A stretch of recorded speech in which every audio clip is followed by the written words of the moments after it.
Cette semaine à info.tvc, c'est le moment de vous inscrire si vous désirez participer au Salon des artistes et des artisans de la Matapédia. On vous fait découvrir les œuvres de Philippe Jean avec l'exposition Art populaire à l'église de Sébec. C'est le retour de la chronique Bien manger pour tout le monde et cette première capsule traite de la plantation d'arbres fruitiers. Un avocat gaspésien a entrepris un recours judiciaire pour sauver la circonscription d'Avignon-Lamitis-Matane-Matapédia. Et suite au séisme qui s'est produit au Maroc, je me suis entretenu avec Rachid Anis, dont le drame a touché sa famille et ses amis.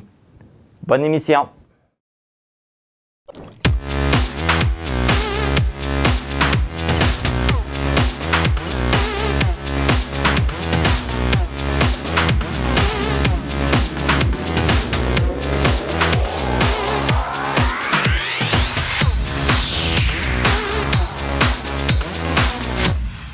Ici Marc Baudouin, bienvenue à cette édition du 22 septembre d'info.tvc. Aujourd'hui est la dernière journée de l'été, puisque la saison automnale débute ce samedi 23 septembre.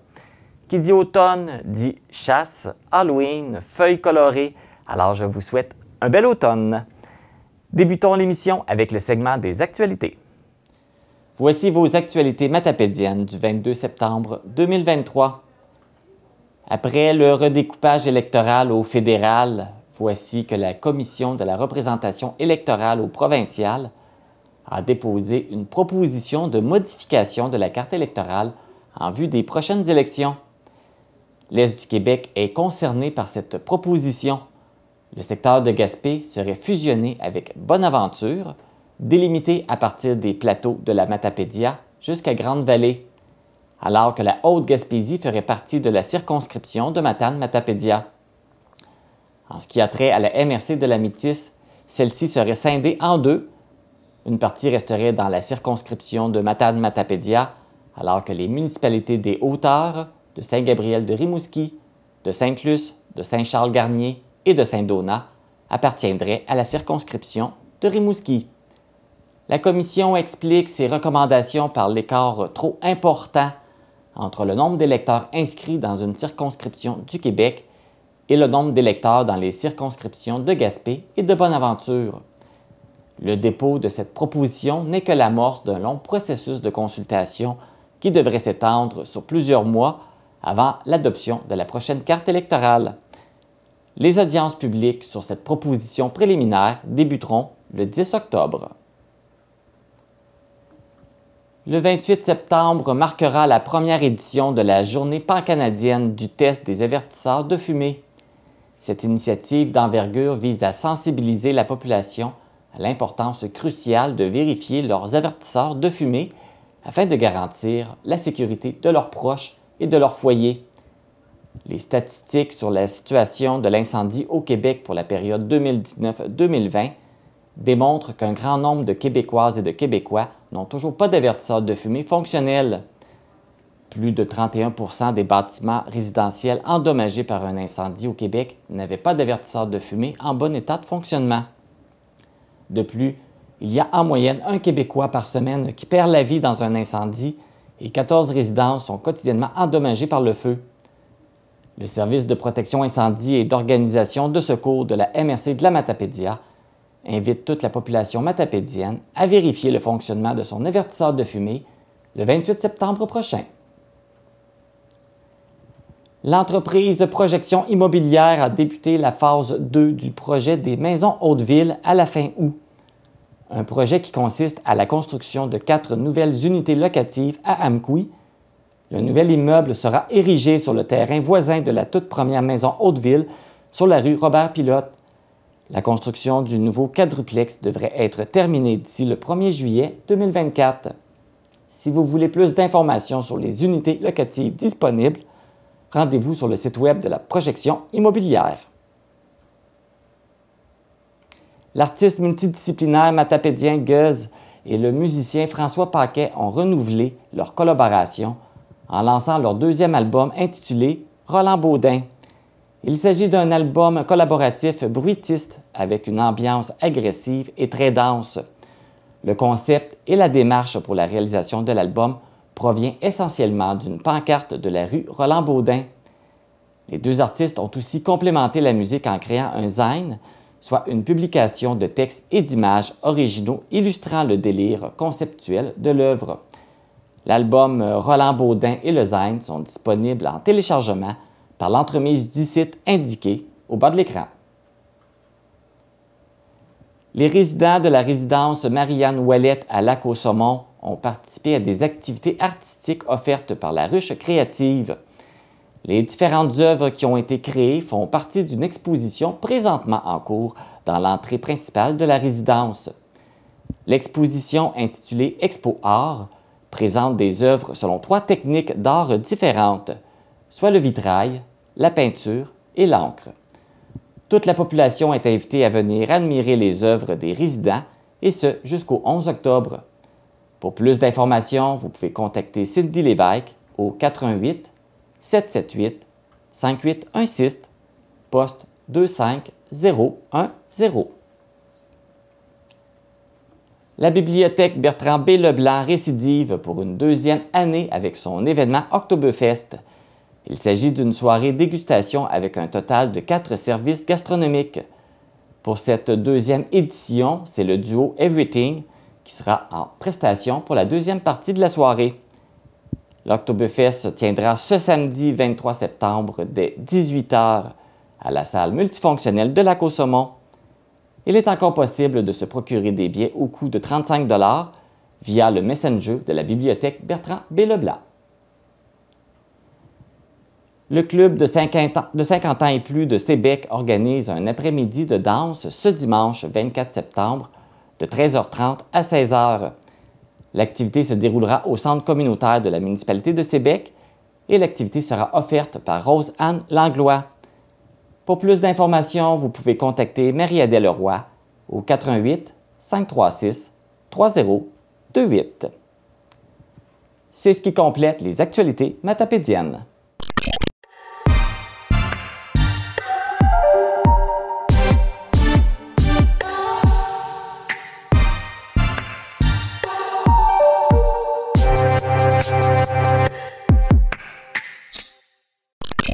Le Salon des artistes et des artisans sera de retour pour une 22e édition. Si vous voulez y participer, c'est le moment des inscriptions. Et pour en parler, je reçois Karine Lévesque, qui est membre du comité organisateur. Bonjour Karine! Bonjour Marc! Ça va bien? Oui, toi aussi? Donc, on a un bel événement qui revient cette année, le Salon des artistes et des artisans. C'est le temps de s'inscrire. Les gens qui sont intéressés, est-ce qu'il y a des critères particuliers? En fait, vous devez monter un petit dossier là, avec vos œuvres. Qu'est-ce que vous faites en fait comme art? Est-ce que vous avez des peintures? Tout ça, vous pouvez mettre ça en photo. Vous déposez ça dans votre dossier. Dans le fond, toutes les informations sont sur le site. Il y a un petit formulaire à remplir. Donc, les critères, c'est l'originalité surtout. On essaie d'avoir une offre là, qui est renouvelée. Donc, voilà, on reçoit les candidatures. Tout le monde est bienvenu. Donc, après, un comité qui se forme, qui analyse les demandes, puis on fait notre sélection. Fait que tout se fait en ligne, on remplit ça, on se fait notre petit dossier, on envoie tout ça. S'il y a des gens qui n'ont pas accès à Internet, est-ce qu'il y a d'autres façons de faire? Oui, on peut se rendre directement au bureau de la MRC de la Matapédia ou au bureau de la SADC. Dans le fond, moi ou Mélanie Paquette là, pourront vous accompagner dans le dépôt de votre demande. Je pense que les places sont quand même limitées. Oui, 26 kiosques sont disponibles. Et donc, les gens qui sont intéressés, il ne faut quand même pas trop tarder pour s'inscrire. Exact. On a déjà quelques candidatures jusqu'à maintenant. Là, il reste environ 2 semaines. Donc, oui, ça va vite. Et après ça, donc 2 semaines, donc d'ici fin septembre. Le 30 septembre, c'est la date limite. On a jusqu'au 30 septembre. Et après ça, il y a un comité qui va se pencher sur les dossiers qui ont été envoyés pour choisir les candidats qui vont pouvoir participer. On saura tout ça le 6 octobre. On va avoir du suspense. Oui. Ça va se passer comme l'année dernière. Ça va se passer à Lac-aux-Saumons. Oui. L'année dernière, ça s'était passé à Lac-aux-Saumons à cause de la clinique de vaccination qui était à Amkoui. Oui. Là, vous avez décidé de rester à Lac au Saumon. Est-ce qu'il y avait une raison? Bien, ça a tellement été apprécié, la formule l'an passé. C'est sûr que la salle multifonctionnelle à Lac au Saumon, c'est très chaleureux. Par contre, ça ne nous permet pas de monter les murs qui séparent les kiosques. Mais ça, tu vois, ça a été super apprécié parce que c'était très ouvert. Les gens pouvaient se parler davantage. Donc, ça a été super apprécié. Fait qu'on a décidé de renouveler la formule. Ça donnait peut-être un atmosphère peut-être plus intime. Exact, oui. Ah, les gens ont apprécié beaucoup. Oui. À quoi ça va ressembler? Comment ça va fonctionner, cette 22e édition? Dans le fond, c'est 2 jours, c'est sur 2 jours, les 4 et 5 novembre, de 10 à 17 heures. Donc, vous vous présentez à la salle multifonctionnelle à Lac au Saumon, les exposants vont être là, vous allez pouvoir rencontrer les artistes, les artisans, voir qu'est-ce qu'ils ont préparé leur œuvre, tout ça, puis poser des questions, puis peut-être faire vos achats de Noël. Ben oui. Sait. C'est juste, c'est le 4 et 5 novembre. Donc, on va être on de faire commence nos à préparer cadeaux. nos cadeaux de Noël. Donc, Exact. si on ne veut pas attendre la dernière minute, c'est une bonne idée. Oui, c'est ça. Puis on achète local. Donc, voilà. Des belles C'est une belle occasion là, de rencontrer, de discuter, puis d'encourager nos artistes, nos artisans. Oui, puis ça fait des beaux cadeaux originaux là, Ben qu'on oui. ne retrouve pas partout ailleurs. Exact. Un événement comme ça ne s'organise pas tout seul. Hein? Vous avez des partenaires. Oui, bien, Mélanie Paquette de la SADC, comme je nommais, qui fait partie du comité organisateur. Et bien, comme partenaire, on a la municipalité de Lac au Saumon également. Qui assiste et tout. Oui. Donc, écoute, on invite les gens, les artisans à s'inscrire. Oui. On veut voir leurs œuvres, on veut les encourager. On encourage les gens à aller les voir aussi Exact. les 4-5 novembre Oui. pour aller les encourager et les voir. Ça n'a pas manqué. Tout à fait. Merci beaucoup, Karine. Ça fait plaisir. On va vous souhaiter un beau salon. Merci. Le Salon des artistes et des artisans va se dérouler les 4 et 5 novembre prochains au Centre multifonctionnel de Lac au Saumon. Si vous avez besoin d'avoir plus d'informations, vous pouvez contacter Karine Lévesque au 88 629 2053 poste 1036 ou par courriel à culture@mrcmatapédia.québec. N'oubliez pas que le formulaire d'inscription est accessible sur le site Internet de la MRC La Matapédia. Est-ce que vous connaissez l'existence de l'exposition d'art populaire, une exposition permanente ici à l'église de Sébec? Alors, on vous la présente aujourd'hui. Je vais aller rejoindre Ginette Lemieux, qui est responsable de l'exposition d'art populaire pour la Maison de la culture de Sébec. Alors, suivez-moi.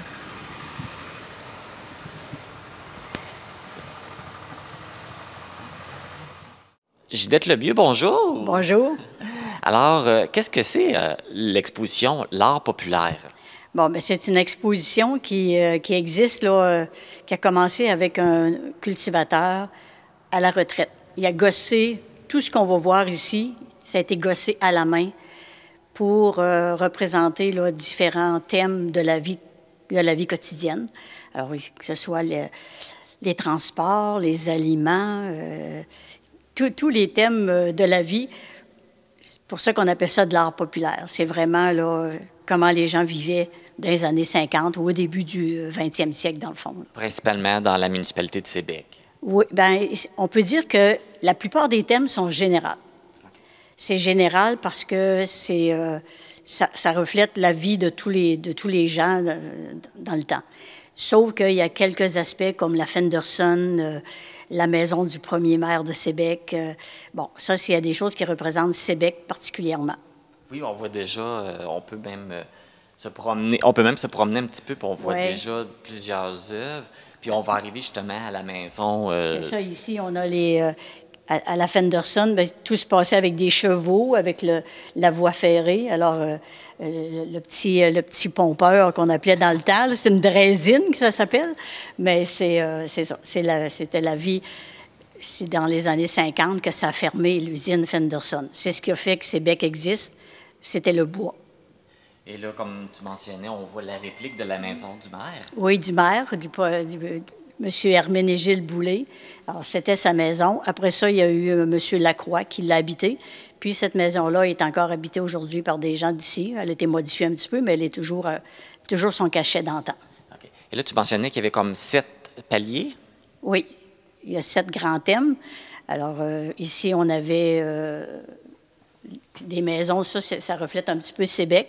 Par contre, si on va voir plus loin tout à l'heure, alors on a les écoles, on a les moyens de transport, qui est tout avec des chevaux, là. Et c'est ça. Puis de l'autre côté de l'église, on a la vie religieuse, on a tout ce qui a rapport aux aliments, avec la culture, comment on faisait les aliments dans le temps. Puis on a des scènes de la vie quotidienne aussi, comme les fréquentations d'aujourd'hui avec celles d'hier où il y avait un chaperon là, dans la scène. Et justement, j'ai le guide pédagogique avec moi dans les mains parce que c'est une exposition, mais en même temps, ça fonctionne pour les jeunes à l'école qui apprennent l'histoire de la région.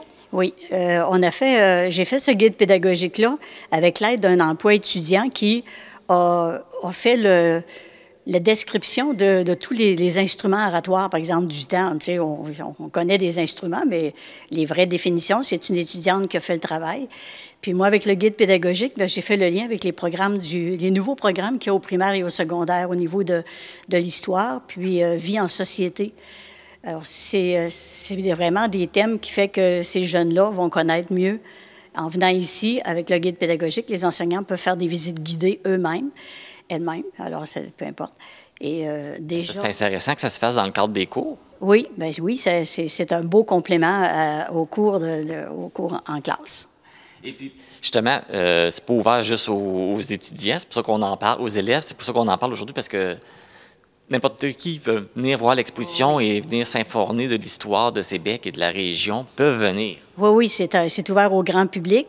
Puis les gens qui viennent à l'église dans le cadre, par exemple, d'une funéraille où il y a beaucoup de monde qui viennent d'ailleurs dans le cadre d'un mariage, ils n'en reviennent pas de voir que autant de personnages, puis même les jeunes, quand ils viennent ici, ils n'en reviennent pas de voir comment autant de personnages ont été gossés à la main par une personne, puis représenter la vie d'autrefois. Tu sais, c'est vraiment... Alors, il existe un petit guide, un petit cahier de visite, là, puis il va être sur Internet, bien sûr.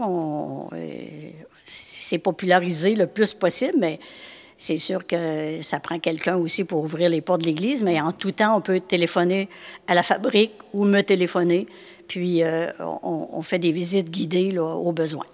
Parfait. Et puis, justement, la MRC est impliquée aussi dans le projet. Là. Ils vous ont aidé financièrement. Oui, parce que au centième de Sébec, en 94, c'était exposé dans une grange, mais de 94 à aller jusqu'au 125e de Sébec, on s'est rendu compte que ça, c'était comme en perdition.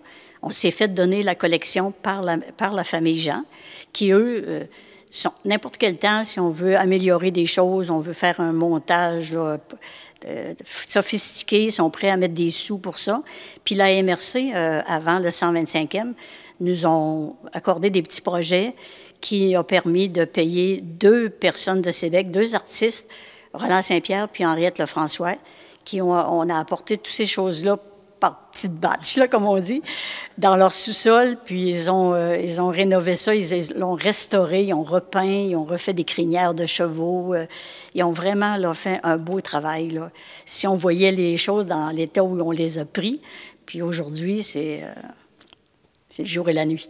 Il y a eu un beau travail là, pour que ça se conserve longtemps. Oh, oui. On en a mis... C'est sûr qu'au début, l'objectif, c'était de mettre ça tout sous plexiglas. Vous voyez, là, il y a beaucoup de plexiglas, mais c'était très dispendieux. C'était beaucoup de travail parce que pour assembler les plexiglas, il fallait toujours être 2, 3 personnes pour que ça aille bien. Puis à un moment donné, bon, on s'est dit, garde, on le refera restaurer, on les poussette régulièrement pour pas que ça s'abîme.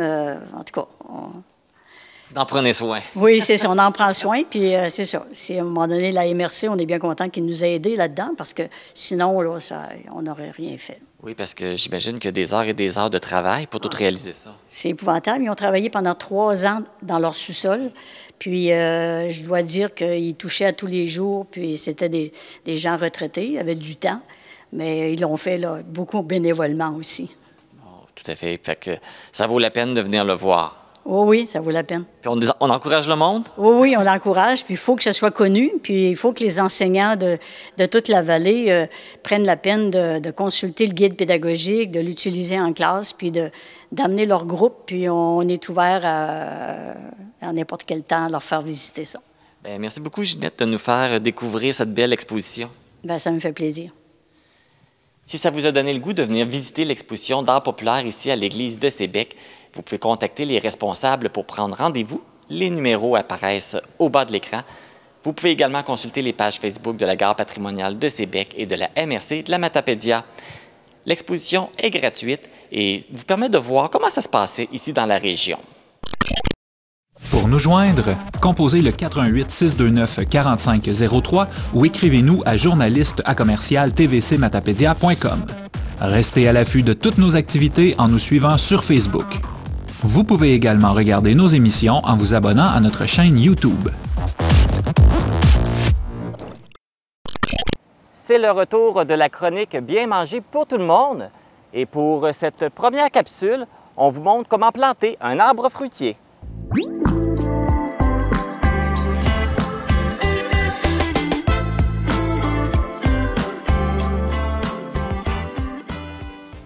Je suis au parc Pierre et Maurice Gagné à Amqui en compagnie de Sophie Nicole, qui est chargée de projet en développement alimentaire. Bonjour Sophie. Bonjour Marc. Je suis bien heureux de te retrouver pour une autre série de Bien manger pour tout le monde. Mais oui, moi de même. Et on débute ça comme première capsule avec le programme Espace nourricier. Peux-tu nous réexpliquer qu'est-ce que c'est que le projet Espace nourricier? Bien, avec plaisir. Donc, le projet d'Espace nourricier, c'est des projets collectifs qu'on fait avec les municipalités. L'objectif, c'est de planter des arbres ou des arbustes ou n'importe quoi qui fournit de la nourriture aux citoyens. Puis on fait ça, au lieu d'être chacun dans notre cour, on le fait tous ensemble. Fait que c'est ça un peu le projet d'Espace nourricier. Ouais. En commun, dans un espace public. Exactement. Alors, nous, c'est ça qu'on va faire aujourd'hui. On va planter un arbre pour montrer un peu comment on fait, pour que les gens savent un peu là, comment procéder. Exactement. On est au parc Pierre et Maurice Gagné. La ville d'Amqui, elle a embarqué dans le projet. Pourquoi avoir choisi ce lieu? Oui, donc à Amqui, comme dans les autres municipalités, il y a un groupe qui est responsable avec moi de monter le projet. À Amqui, c'est le comité d'embellissement de la ville, un comité avec qui on a pris les décisions. On a choisi le parc ici parce qu'il est accessible autant pour les personnes à mobilité réduite que les familles. Il y a beaucoup de personnes qui circulent aussi, donc c'est facile d'accès, c'est assez central. Puis, on a eu la permission de la ville aussi là, de combler l'espace. Puis, on avait une belle section avec de la terre fertile. Ça répondait à nos critères. Là. On est en compagnie du petit arbre qu'on va planter. Oui, exactement. Il s'agit de quoi? Ici, on a un noisetier hybride qui est adapté pour nos conditions au Québec, qui va faire des grosses noisettes. Okay. Dans le projet Espace nourricier, il peut y avoir plein d'autres sortes d'arbres qui peuvent être plantés aussi. Exactement. Donc, on va vous donner les dates tout à l'heure, mais il va y avoir une diversité d'arbres. C'est beaucoup des arbres fruitiers et des noix qu'on plante cet automne dans plusieurs municipalités. Puis, on invite les citoyens là, à venir pour voir ça. Parfait. Donc, on est prêt à passer à l'action? Oui. Allons-y. Donc, oui, on l'a. Là, justement, pour gagner du temps, tu as déjà fait le trou. Exact. Donc, on va se descendre Alors, oui. ici. Et Donc, avant de commencer, c'est un trou. Quelle profondeur doit avoir le trou? Exact. Donc là, aujourd'hui, on va juste parler des choses de base. On va inviter les gens, dans le fond, à l'activité de plantation dont on va donner les dates pour en savoir plus. L'important, quand on plante un arbre en général ou arbre fruitier, souvent les fruits, comme on veut récolter, on leur donne encore plus d'attention puis d'amour parce qu'on veut avoir de la nourriture. Il faut planter au moins aussi profond que notre contenant, puis le double en espace. Donc, on compte notre distance comme ça. La profondeur du contenant. Puis 2 fois en espace pour avoir de la place. Puis on peut le faire un peu plus profondément pour avoir de la place pour travailler. Là. OK. Donc, oui, tiens, je vais le tenir. On va passer l'arbre ici. On a notre trou. Nous, là, ça va être une méthode très simple, facile à la maison qu'on va montrer ici. J'ai enlevé le dessus, la tourbe. Je vais en remettre un peu dans le fond.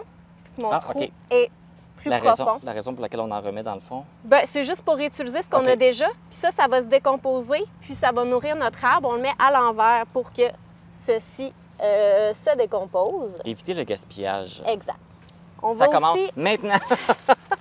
On va aussi, dans notre trou, mettre un peu de compost aussi pour nourrir notre plante. Tiens, on peut y aller quand même, tu sais, à peu près, là, c'est pas... j'ai pas de recette super précise, là. On y va selon avec l'espace qu'on a et... Exact. C'est juste pour enrichir un peu notre terre. On n'a pas besoin d'en mettre trop non plus. Ensuite, ce qui est bien important, c'est d'arroser notre arbre avant de le mettre dans le trou. Ah, Tu OK. veux me le déposer? On lui donne un petit peu d'eau avant. C'est ça. Parce que là, quand on plante un arbre, avoir les racines à l'air, là, On en met un peu dans le trou aussi c'est avant. ça. Puis on pourrait le faire après, peu importe, tant qu'il y a de l'eau. Exposer les racines d'un arbre à l'air, c'est stressant. C'est pas normal. Quand il y a de l'eau, ça l'aide à être moins stressé pour cette période de transition. OK. Donc, vraiment important d'arroser notre arbre, puis par la suite, notre trou. Ensuite, ce qu'on doit faire, puis on peut utiliser notre pelle pour faire ça, c'est un truc du jardinier paresseux. La chose qui est importante, c'est que notre arbre, il soit au niveau. Si on le plante trop creux, si notre trou est trop profond, ça va faire un trou, l'eau va trop s'accumuler. OK. Si notre arbre est ressorti, bien, tu sais, il va avoir des racines à l'air. C'est ça, et les racines ne seront pas dans la terre. C'est ça. Fait que si on utilise notre pelle, on peut aller voir, ça nous met comme une barre. Si, On sait si l'arbre dépasse le niveau du trou. c'est ça. S'il OK. est à peu près à bonne hauteur. OK. Dans notre cas, on peut en mettre juste un peu plus. On peut Quand même. monter un petit peu. C'est ça.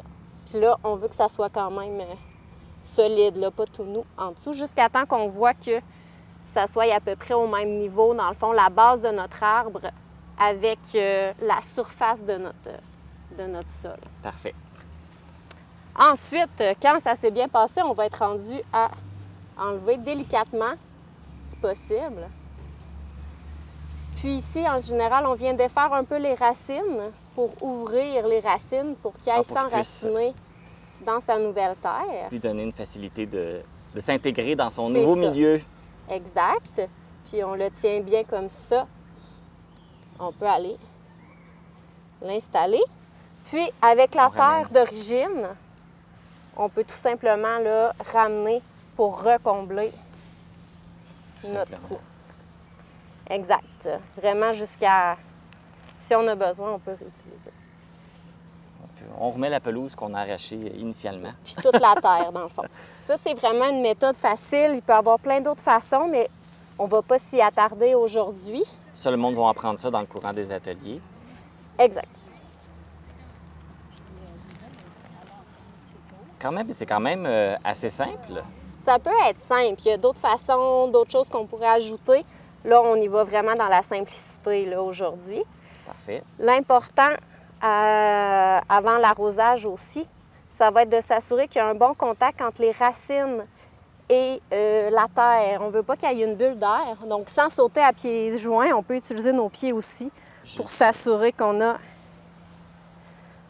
bien Enfin, pour égaliser, solidifié. aplatir, être sûr qu'il ne manque pas de terre. C'est ça. On ne veut pas qu'il y ait des trous d'air là en dessous. Puis là, on va venir arroser généreusement. Puis on peut vraiment y Fait que là, il aller. ne faut pas avoir peur d'en mettre. Non, c'est ça, exact. De toute façon, il n'y a pas de danger qu'on le noie, là. Il n'est pas dans un pot. Non, non, à moins qu'il y ait vraiment un mauvais drainage du OK. sol avant l'endroit où on est, mais normalement, Fait que dans le fond, c'est important aussi de bien choisir l'endroit où on le plante. oui, c'est ça.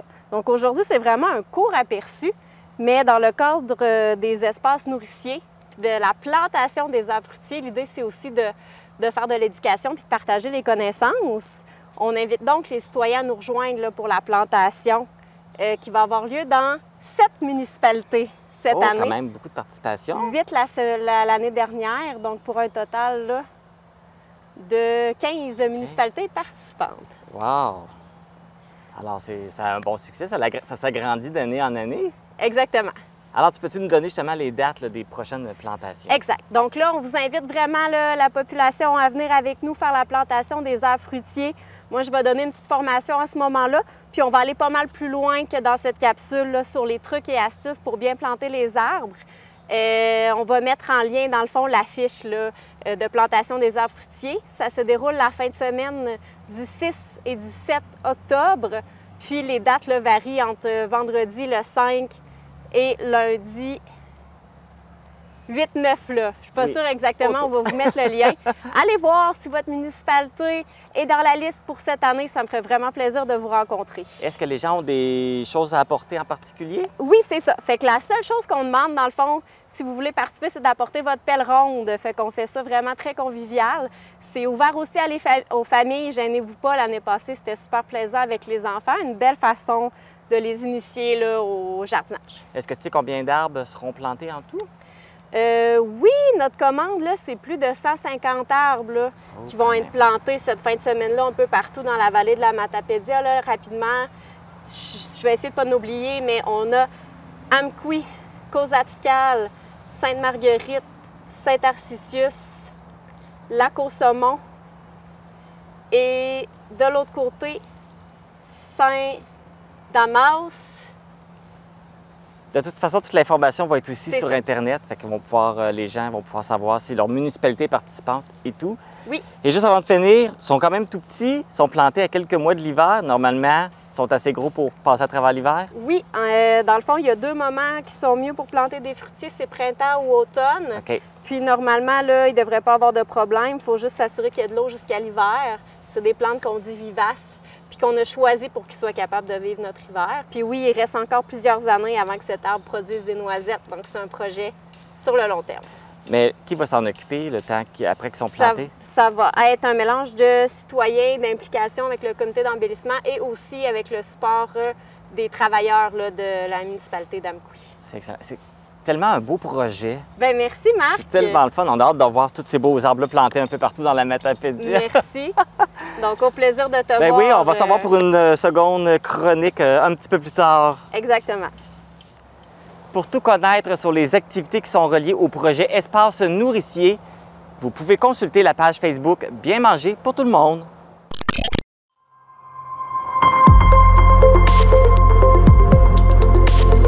Pour connaître ce qui se passe chez vous dans la vallée de la Matapédia, TVC Matapédia, on s'y retrouve partout. On se souvient, le 16 juin dernier, la Commission de délimitation des circonscriptions électorales fédérales a officialisé l'abolition de la circonscription d'Avignon-la-Métis-Matane-Matapédia. L'avocat gaspésien Alexis Deschênes a entrepris un recours judiciaire pour invalider la disparition de la circonscription fédérale. J'ai le plaisir de le recevoir aujourd'hui. Bonjour, Maître Deschênes. Bonjour, M. Baudouin. Vous allez bien? Très bien, merci.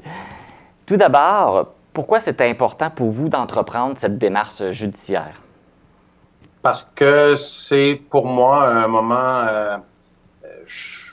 vraiment important de notre histoire. Je pense que depuis plusieurs décennies, ce qu'on vit dans l'Est du Québec, en Gaspésie, mais au Bas-Saint-Laurent également, c'est une lente dilution de notre poids politique à la Chambre des communes parce que il y a bien sûr une tendance à la hausse des populations dans les villes et du côté des régions, on n'a pas la même augmentation de population.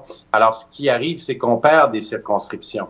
Et à chaque décennie, il y a des recensements et par la suite des révisions et on nous propose souvent de nous enlever du poids politique à la Chambre des communes. Alors, je pense que c'est une perte de poids politique qui est inadmissible et que on est à un point où c'est vraiment important de mettre notre pied à terre parce que sinon, ce qu'on nous propose, c'est l'indifférence ou l'insignifiance tout simplement parce que on aura pour toute la Gaspésie, des îles de la Madeleine jusqu'à Matane, un seul député pour porter la voix de cette région. Je pense que c'est vraiment pas adéquat. Puis également, puis de façon très importante aussi, pour les citoyens, on doit pouvoir avoir accès à nos députés. Alors, la proposition qui est faite, imaginez, c'est un député là, fédéral qui aurait autant des citoyens représentés de Matane que de Gaspé, que de Sainte-Anne-des-Monts, que de Cap-aux-Meules aux Îles-de-la-Madeleine. Alors, on pense que ce qui est proposé là, c'est inadmissible et c'est pourquoi on veut tenter de convaincre un juge de la Cour fédérale d'annuler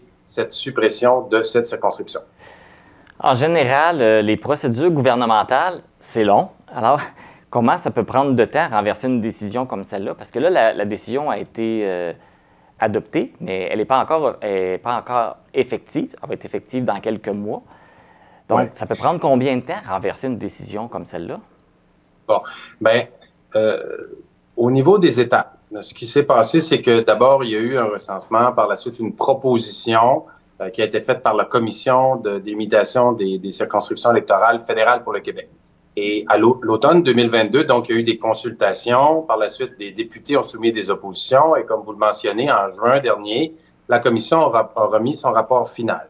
Maintenant, la prochaine étape, c'est ce mois-ci, au mois de septembre 2023. Il y aura un décret qui va être publié, qui va normalement être publié au cours du mois de septembre et qui serait en vigueur dans les jours qui suivent. Ce décret-là va adopter la nouvelle carte électorale et si une élection est déclenchée plus de 7 mois après la publication de ce décret, c'est la nouvelle carte électorale qui va être en application.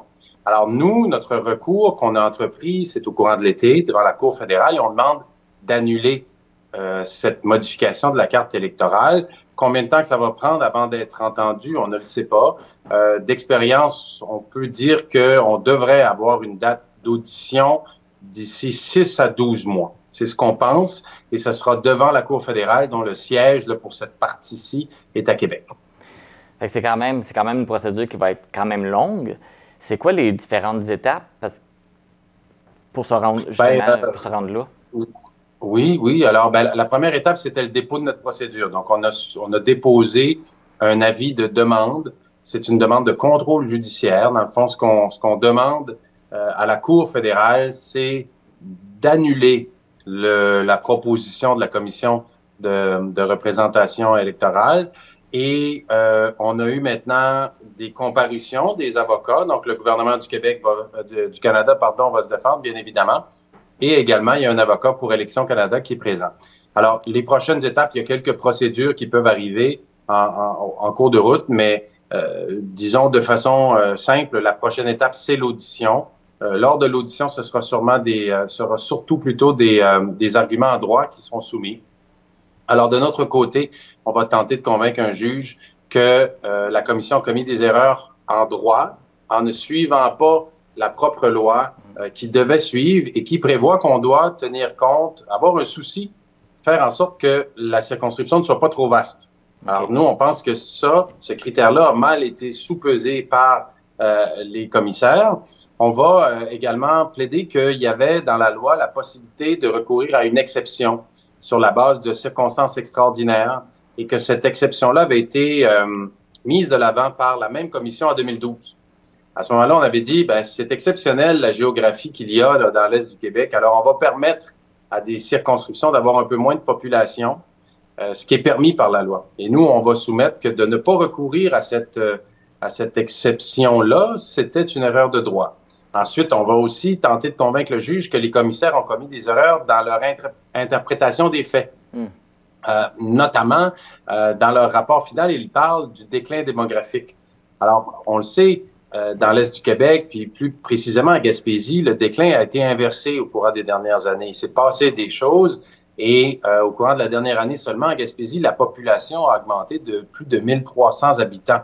Alors, la Cour suprême a déjà dit, dans le renvoi de principe, que des prévisions démographiques peuvent être utilisées pour déroger à la règle et permettre à une circonscription d'avoir moins de population. Donc ça, ce sont grosso modo certains des arguments qu'on va soumettre devant la Cour fédérale. Bien entendu, le gouvernement du Canada va défendre la proposition de la Commission et ce qui va arriver, c'est que par la suite, le juge va prendre une décision. Alors nous, on va faire tout ce qu'on peut pour convaincre le juge d'annuler la disparition d'Avignon, la Métis, Matane, la Matapédia, mais bien évidemment, c'est le juge qui va décider. Donc, et vous n'êtes pas tout seul dans cette démarche-là? Vous avez des collaborateurs? Oui, alors moi, j'agis à titre de demandeur dans ce dossier-là. Donc, je suis avocat de profession et l'idée du recours m'est venue lors d'une représentation devant la commission à Gaspé en septembre dernier. Mais donc, dans ce cas-ci, là, j'agis comme demandeur. C'est moi la personne physique. Donc, la cause s'appelle Alexis Deschênes et Droit collectif Québec contre le procureur général du Canada. C'est l'avocat maître François Bouliane de Québec qui exerce plusieurs recours en litige constitutionnel qui nous représente. Et il y a l'organisme Droit collectif Québec, qui est un organisme pan-québécois et qui vise à défendre les droits collectifs des Québécois. Alors, cet organisme-là a accepté de se joindre à nous et de faire partie des demandeurs. Et soyez certains aussi que je suis sûr que beaucoup de la population de la Matapédia qui est derrière vous, on était pas mal en majorité contre justement cette abolition-là. Oui. Alors, pour vous, c'est quoi la prochaine? Oui. Il y a des maires, justement, M. Beaudoin, qui ont dit publiquement la semaine dernière ou la semaine d'avant qu'ils étaient d'accord avec notre procédure. Mais vous savez, lors des consultations, tous les élus régionaux sont allés signifier leur opposition en disant que on comprend le principe de la parité, qu'il faut à peu près qu'il y ait le même nombre d'électeurs par circonscription, mais la loi prévoit aussi qu'on réconcilie ces deux réalités-là. Donc, il faut qu'il y ait une parité, à peu près le même nombre d'électeurs, avec une marge, mais il faut aussi qu'on puisse avoir accès à un député. Puis il faut que les citoyens donc puissent faire entendre leur grief aux députés. Et ce qu'on pense, c'est que la loi, présentement, a mal été appliquée là-dedans. Et en effet, on sent qu'on a un appui dans la population et c'est tant mieux. Oui, il y a vraiment eu une belle mobilisation là, lors des consultations publiques. En terminant, là, pour vous, c'est quoi la prochaine étape? Bien, on attend de voir le décret qui devrait normalement être publié ce mois-ci, au mois de septembre. Alors, on va surveiller le décret et à ce moment-là, bien, on va analyser nos recours face à ce décret-là. Est-ce qu'on peut prendre une autre procédure? Quels sont les critères applicables? Quelles sont nos chances de succès? C'est ce qu'on va analyser là, au cours du mois de septembre. Parfait. Alexis Deschênes, avocat, merci d'avoir accepté notre invitation. On vous souhaite du succès dans vos démarches. Merci beaucoup, M. Beaudoin, pour votre intérêt. Bonne journée. Merci. Rappelons qu'avec l'abolition de la circonscription d'Avignon, la Métis, Matane, Matapédia, la Matapédia se retrouve dans la nouvelle circonscription de Rimouski, la Matapédia. Pour contrer le manque d'informations locales, pour sensibiliser la population, pour mettre en valeur le savoir-faire régional, pour divertir la population, pour être accessible à la portée de tous et proche des gens, pour que nos histoires soient relatées et racontées pour les gens qui ne peuvent se déplacer. Au Bas-Saint-Laurent et en Gaspésie, vos 8 télévisions locales existent pour vous.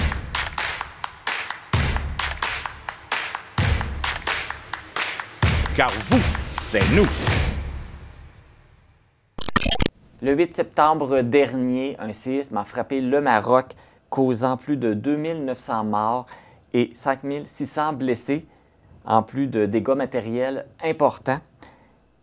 Cette tragédie touche de près un matapédien d'adoption qui est originaire du Maroc, Rachid Anis, qui est conseiller municipal à la municipalité de Saint-Alexandre-des-Lacs, qui a accepté de nous rencontrer pour nous entretenir sur le sujet. Bonjour Rachid. Bonjour. Ça va bien? Comment ça se passe avec la situation?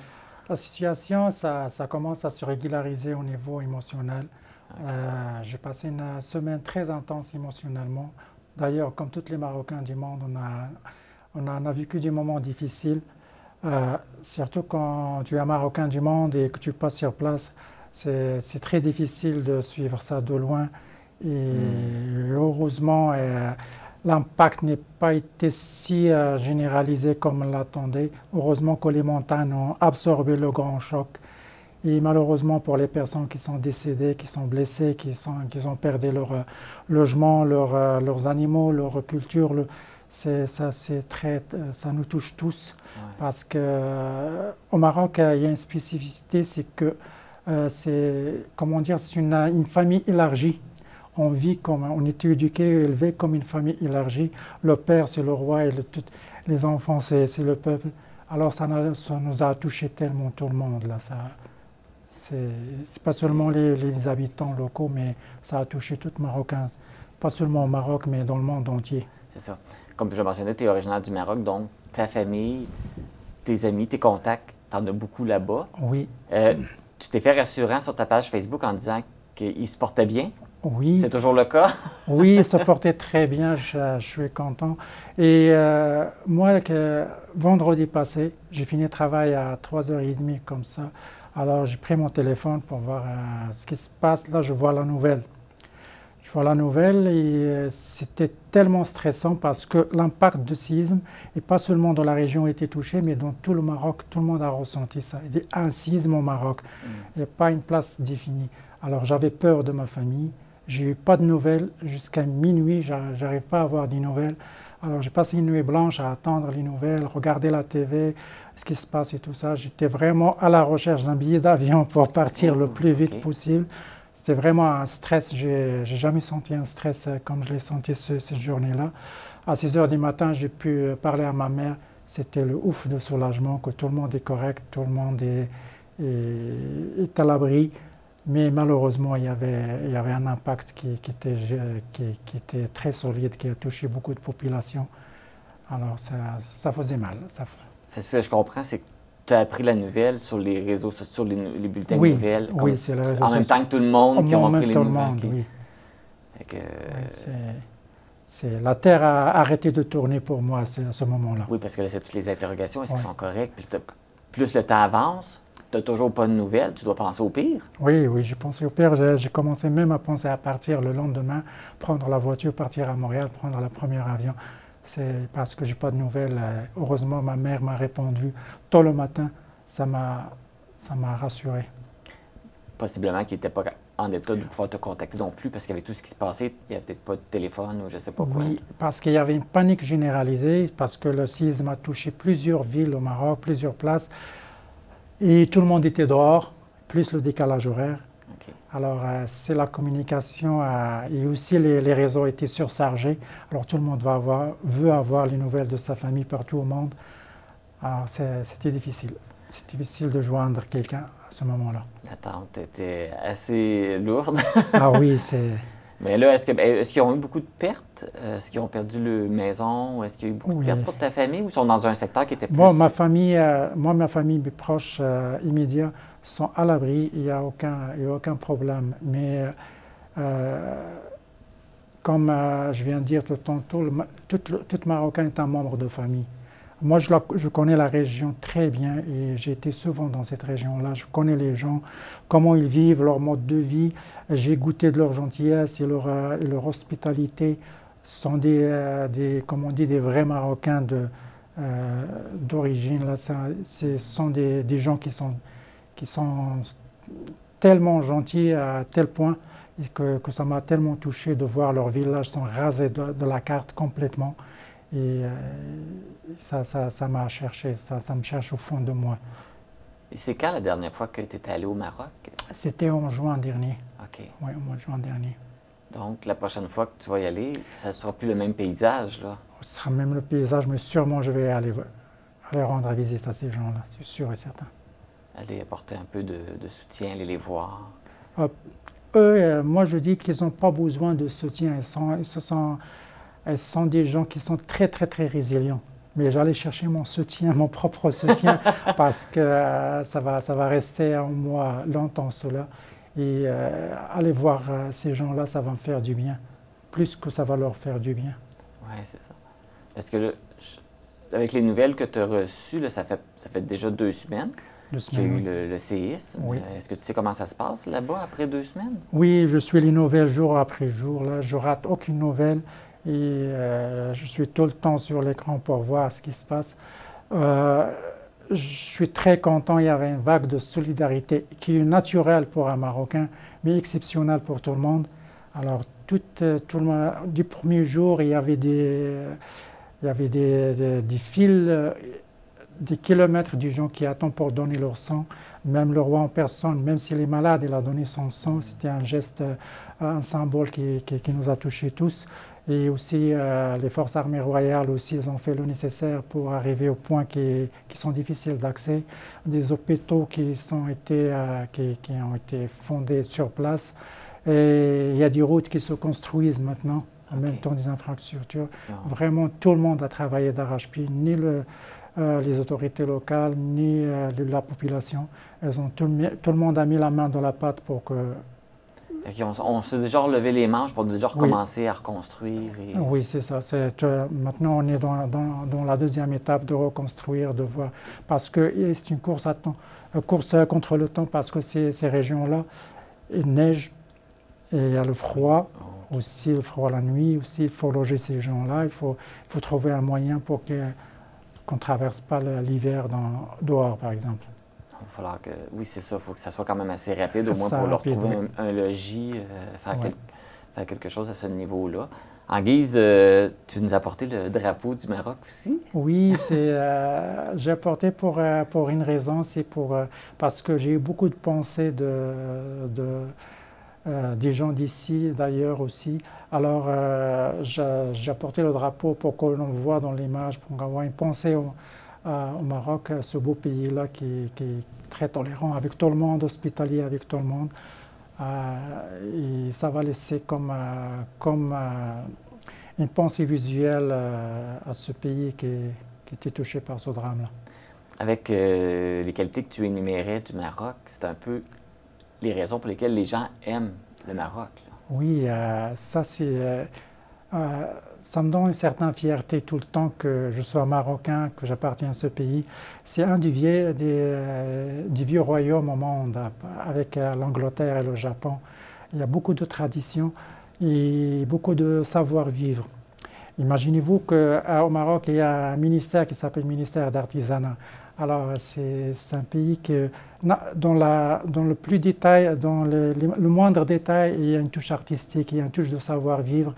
Et c'est pour ça que le monde aime le Maroc. C'est l'hospitalité, les traditions, la gentillesse des gens, aussi la tolérance, surtout la tolérance. Alors, il y a beaucoup de confessions, beaucoup d'ethnies au Maroc qui vivent ensemble avec les Marocains. Et parfois, ils s'oublient, ils pensent qu'ils sont aussi Marocains, mais ils sont toujours les bienvenus. On voit par exemple des célébrités au monde qui affectionnent beaucoup le Maroc. Mike Tyson a appelé un de ses enfants au Maroc. Maria Carey aussi. Sa maison est de A à Z, c'est au décor marocain, et son fils qui s'appelle Morocco. Alors, c'est un pays très aimé parce qu'il y a beaucoup de traditions et son rôle comme pays ou comme un État est profond dans l'histoire. Exemple, c'est le premier pays qui a reconnu l'indépendance des États-Unis, c'est le Maroc. Et il a participé dans plusieurs événements historiques aussi. Et les Marocains ont aidé aussi dans la guerre mondiale, la Deuxième Guerre mondiale. Ils ont libéré plusieurs places dans l'Europe avec leurs efforts, avec leur dévouement. Alors, qui ne connaît pas le Maroc, qui n'aime pas le Maroc? Même le mythique film Casablanca qui parle du rôle du Maroc, comment les Marocains ont aidé beaucoup de Juifs à l'Europe pour immigrer aux États-Unis pour se sauver des Allemands. Alors, il y a aussi le Maroc, c'est comme on dit la porte de l'Afrique. Il joue aussi un rôle très important pour rentrer en Afrique. Et pour rentrer dans l'Afrique, il faut frapper dans la porte du Maroc. C'est il y a de la bonne inspiration. Le Maroc inspire beaucoup. Beaucoup aussi dans l'art de vivre aussi. On trouve dans l'architecture, la cuisine marocaine est de top 3 au monde. On trouve plein de choses qui sont la marque déposée du Maroc. Là.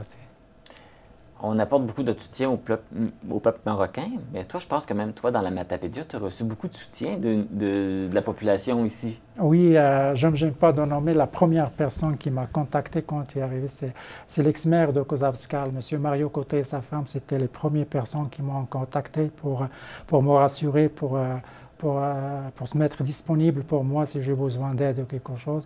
Mes collègues aussi au travail, ils m'ont apporté un soutien exceptionnel. Je les remercie à travers cette entrevue. Et comme on dirait, les gens me connaissent beaucoup ici. Ils ont approprié le drame et sentaient comme ils sont touchés. Alors j'ai reçu un flux de soutien et de solidarité. Ça m'a tellement touché. Parce que tantôt, je vous ai dit que j'ai senti comme je suis exilé. C'est l'exil. Le sentiment d'exil, c'est très difficile de le vivre. Oui, parce que toi, tu le vis à distance, tu es loin. Tu vis la douleur qu'eux autres vivent, mais beaucoup plus loin, là, c'est oui, différent. On sent lié les mains et les pieds attachés. Tu vois comme ta famille qui a besoin d'aide, mais on n'est pas capable de rien faire. Mais, un sentiment d'impuissance. Sentiment d'impuissance. Mais les gens de la vallée m'ont rappelé que j'ai une famille ici, que j'ai des gens qui m'apprécient ici, que j'ai des gens qui sont solidaires avec moi ici. Et ça a beaucoup apaisé ce sentiment d'exil et ce sentiment d'éloignement. On dit, bon, j'ai une famille là-bas, mais j'ai une autre aussi ici. Et ça fait du bien de le sentir et le ressentir à chaque jour, à chaque moment. C'est vraiment, ça me rend fier de ce que je suis ici, ce que je suis là-bas. Et c'est un sentiment magnifique aussi. Oui, comme tu disais tantôt, les gens sont attachés au Maroc. Je pense que tu as apporté une partie du Maroc avec toi ici. Oui, c'est ce que je crois, moi, toujours. On est tous ambassadeurs de nos pays d'origine. Alors, un Marocain reste toujours un Marocain et il ne changera jamais. On peut sortir un Marocain dans son pays, mais on ne peut jamais sortir le Maroc d'un Marocain. Mais notre rôle, c'est transmettre cette culture, pas seulement dans la parole, dans l'apparence, mais aussi dans notre manière de vie, de notre relation avec l'autre. Ça est comme c'est une marque déposée, la marocanité. En arabe, on dit tamgravit. Alors c'est un mode de vie ou un art de vivre qu'on transmet spontanément. Et je pense que chaque Marocain dans le monde, il le fait pareil comme je le fais. Et c'est pour ça qu'on aime les Marocains aussi. Alors c'est une communauté qui s'adapte beaucoup avec la société d'accueil. En même temps, elle transmet sa culture avec une manière très douce et très agréable que le monde accepte et fait avec. Je ne sais pas si tu avais prévu retourner au Maroc dans un avenir rapproché. Est-ce que la situation qui est arrivée va t'inciter à y retourner plus rapidement? Oui, moi, si je pouvais, je prendrais un billet maintenant, à un instant. Mais il faut être raisonnable et il faut calculer les paramètres. C'est un peu difficile, mais sûrement je vais regarder pour retourner l'été. L'été prochain? Oui, l'été prochain, oui. Aller voir ton monde. Et puis... Oui, c'est un deuil à faire aussi. Même si on rationalise, même si on va intellectualiser les événements et tout ça, mais ça reste quand même quelque chose qu'on a vécu difficilement. Alors, mettre les pieds sur terre et rencontrer les gens là-bas et aussi écouter leurs histoires, ça va faire du bien. Oui. Rachid Anis, merci beaucoup d'avoir accepté notre invitation, parce que je sais que pour toi, c'est pas facile de vivre cette situation-là, mais merci d'avoir partagé ce que tu vis, que tu dois le vivre à distance, mais quand même, c'est apprécié. Tout mon soutien avec toi, beaucoup de courage, puis on souhaite que tu puisses revoir ton monde bientôt pour pouvoir les serrer dans tes bras. Oui, j'espère bien et je vous remercie. Ça me fait toujours plaisir de revenir ici. J'aimerais passer un message à tout le monde qui me regarde dans la vallée, tout ça. Je vous dis un grand merci pour vos pensées. Ça a créé la différence pour moi, ça a créé la différence aussi pour ma famille parce que je leur raconte que j'ai une famille ici qui sont les Matapédiens qui me soutiennent et je vis très bien ici dans la vallée. Alors je tiens à les remercier un par un, personne par personne et vraiment je suis très reconnaissant à leurs sentiments à mon égard. C'est un très beau message. Merci beaucoup, Rachid. Ça me fait plaisir. Donc, il est possible de soutenir les personnes touchées par le séisme au Maroc en faisant un don au mouvement international de la Croix-Rouge par l'entremise du site donner.croixrouge.ca. Informatique Barest est responsable de l'entretien du matériel informatique de votre TVC. Informatique Barest, vente et réparation d'ordinateurs, services commerciaux et résidentiels. 418-629-INFO. C'est ce qui termine cette édition du 22 septembre d'Info.tvc. Merci d'avoir été à l'écoute. Les vêtements que je porte sont une gracieuseté de la boutique Passion Mode située à Cause-Abscale. Ne manquez pas le télébingo ce dimanche dès 12h30. Les cartes à jouer sont de couleur lime. Je vous retrouve vendredi prochain pour une émission spéciale d'Info.tvc. Dans le cadre des Journées de la culture, l'émission sera diffusée en direct. Vous pourrez donc venir à nos studios pour assister à l'émission. Les portes vous seront ouvertes à partir de 16h. Nous sommes situés au 81 rue des Forges à Amqui. On souhaite vous voir en grand nombre. Bonne semaine!